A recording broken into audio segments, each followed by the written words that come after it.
Hey guys, today we're going to show you how to tie into a climbing harness using a double figure of 8 knot. So the first thing we need is to identify where to tie in. So in most harnesses we've got a bottom loop here, the crotch loop, and the top loop here, the waist loop. What we also need is some rope. So I've got about here 2 meters of tail here, and really you just got to judge it. So the first thing we're going to do is, once we've got our 2 meters of rope, we're going to make a bight of rope. So sort of like a light bulb figure here. And then what I'm going to do is, with the remaining tail, I'm going to come across. Okay, that's very important. That's your first move. So I've come across these kind of 2 strands of the light bulb. When I come back round, I'm going to get the end of the tail of rope, and I'm actually going to go through the light bulb, through the bight of rope.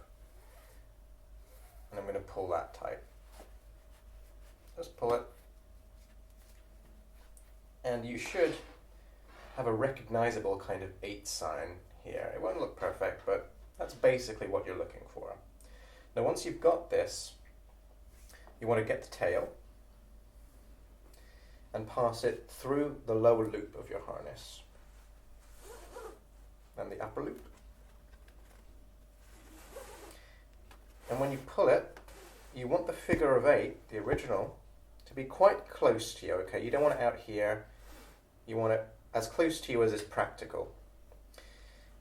Now when you get to this stage, the figure of 8 will either look like that or like that.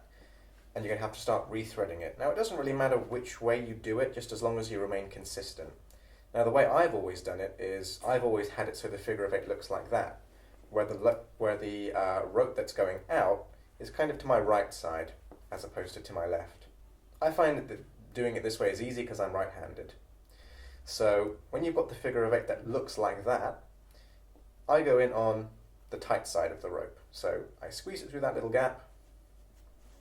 Again, there's no right or wrong way to rethread it as long as you remain consistent. And I simply follow, sort of trace the knot round.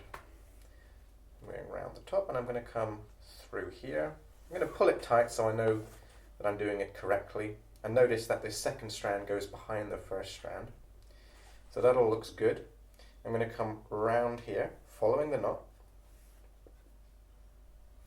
Going to go through here. Again, pull it tight so it all looks kind of neat. It all should look kind of like it's doubled up. And I'm going to dress the knot here by tying both strands, pulling both strands here. And it looks pretty good. Okay, usually people identify that these top 2 loops here kind of look a bit weird, but you know, that's basically how it's supposed to look. So now we've got that and we've dressed it. Remember, we've got a minimal gap here, okay? So this triangle here does not need to be big, otherwise you run the risk of, when you're falling, it catches on a small hole, you get jerked into the wall. So now this is minimal, this looks good. You've got 2, 2, 2 equal signs here. Now we've got this remaining tail here. And remember, I said before that it's always good to have more rope so that you can do the knot than less rope. Well, we've got this remaining tail here, so now what we're going to do is finish this off with a stopper knot, okay? It's actually quite dangerous to climb with this amount of tail, because if you fall and then you get caught, you know, this tail could kind of flail around and whip you in the face or whatever. It's just not good. So we're going to finish off with a stop knot. So what we're going to do is cross the tail over this last bit of rope here. We're going to come underneath, and then we're going to basically coil the rope in a downward fashion. Okay, notice how I'm just kind of going over and over and over. Okay, I've got about 3 coils here. I might go for 1 more. Again, I'm pulling it tight. I'm going to go round again. I'm always wrapping the rope down.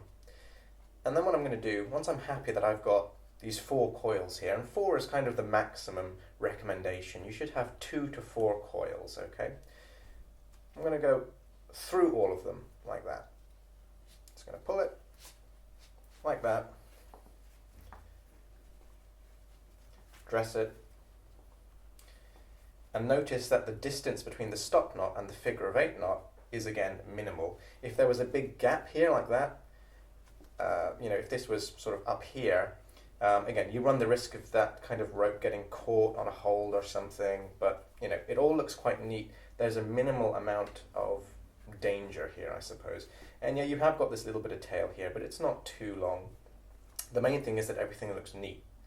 The stop knot has two functions really. It's to make sure that you don't have too much tail kind of flapping around when you're climbing, but also it acts as a warning sign.